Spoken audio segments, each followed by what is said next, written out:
On the front lines in Pokrovsk, the meticulous drone operators of the 414th Magyar Birds UAV Brigade are clearly visible, once again producing deadly results.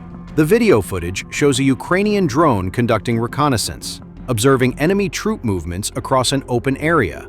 Moments later, the target is located. A Russian soldier attempting to move with a backpack becomes an easy target.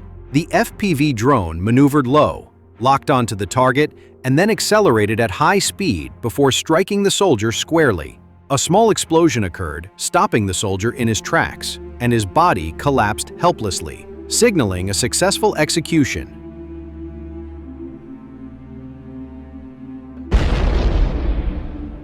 In the open field, the tense atmosphere was once again captured on camera as combat drones from the 414th Magyar Birds UAV Brigade patiently stalked and searched for gaps in the enemy's movements as they attempted to creep across the open area. These tense moments were clearly captured as Russian infantry attempted to evade the pursuing FPV drones.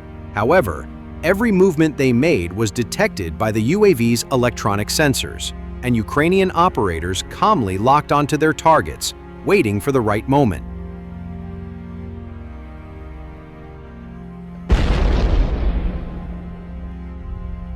Once the drone operator locked onto the target and the moment arrived, the drone dove sharply, striking the enemy forces directly, and boom! A powerful explosion shook the ground, wiping out the infantry who hadn't had time to escape. Smoke billowed, bodies were thrown, leaving a scene of stark destruction, and cheers of victory could be heard at the control post.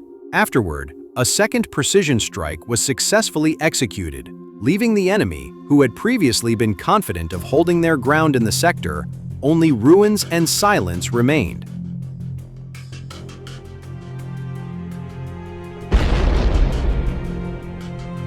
This action demonstrated how Ukrainian UAV units played a crucial role in weakening the Russian infantry. Precision strikes like these not only reduced the enemy's frontline numbers, but also instilled fear and panic in their ranks. Their every move was now monitored, and any hiding place could be destroyed in seconds by the Magyar Birds, the steel eagles that never sleep in the skies of Ukraine. FPV drone technology has become an effective weapon in modern warfare, where a single operator can precisely disable threats without having to engage in direct combat.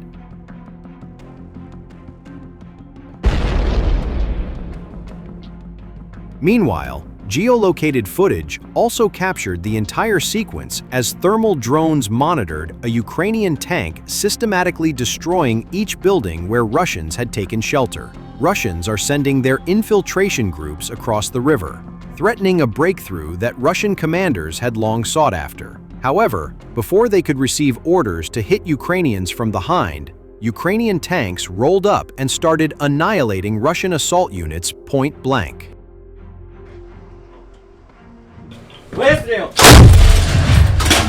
The main Russian goal here is to take control of the town of Leman, as the strategic location will serve as a stepping stone for future operations. If captured, Leman would serve as a forward operating base for three major offensives: a pincer to trap Ukrainian forces along the Oskil River, a southern strike to outflank Siversk, and a push deeper into Donetsk toward the last Ukrainian stronghold of fortified settlements before the terrain opens into vulnerable plains.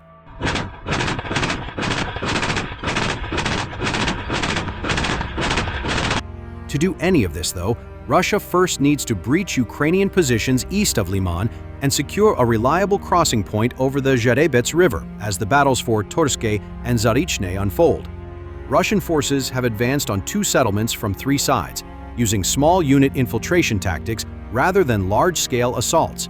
Larger attacks have ended in disaster, like a recent 25-strong motorcycle charge near Torske, which was destroyed by artillery and drones.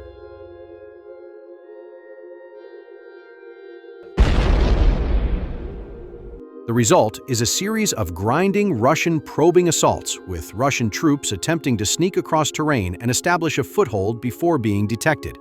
Ukrainian forces have responded with an active defense, flexible positions, mobile counterattacks, and deliberate withdrawals to avoid major casualties. As a result, Torske is currently a gray zone where no side holds full control. Ukrainian commanders are prioritizing maintaining long-term combat strength over a static defense.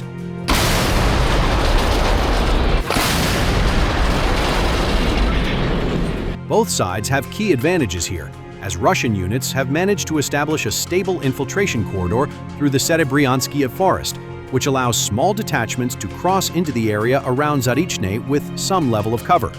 Meanwhile, Ukraine maintains an advantage through its rapid reaction capabilities, allowing it to strike back before Russian units can consolidate. Thermal drones monitor positions, and armored units are held ready for quick strikes once a Russian presence is detected, with Russian drone operators unable to quickly respond and intercept.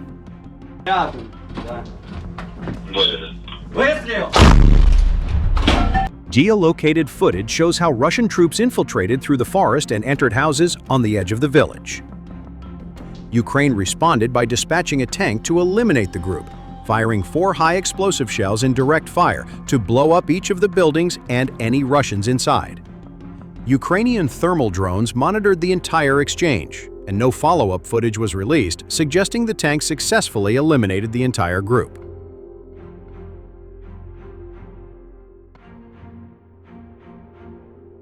Based on the size and number of the infiltrated buildings and the standard size of Russian groupings that gather before committing to assaults, between 20 and 30 Russians were likely killed. The tactic of rapid armored response under thermal cover is extremely effective, exactly because Russian drone and artillery units do not have enough time to rapidly respond and destroy the tank. Ukrainian forces have also laid down layered passive defenses, including razor wire barriers, and these are meant to delay infiltrators just long enough for drone operators to locate and eliminate them with strikes of their own.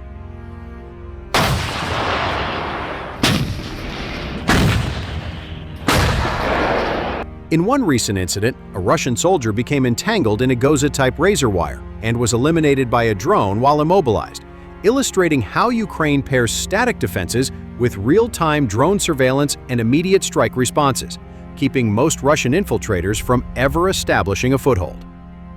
Overall, the battle for Leman continues to evolve, and Russia's goals are clear: take the city and turn it into a launch pad for a tri-pronged offensive across northern Donetsk. For now, though, Russia is struggling to even cross the Zherobets River in enough force to make a dent.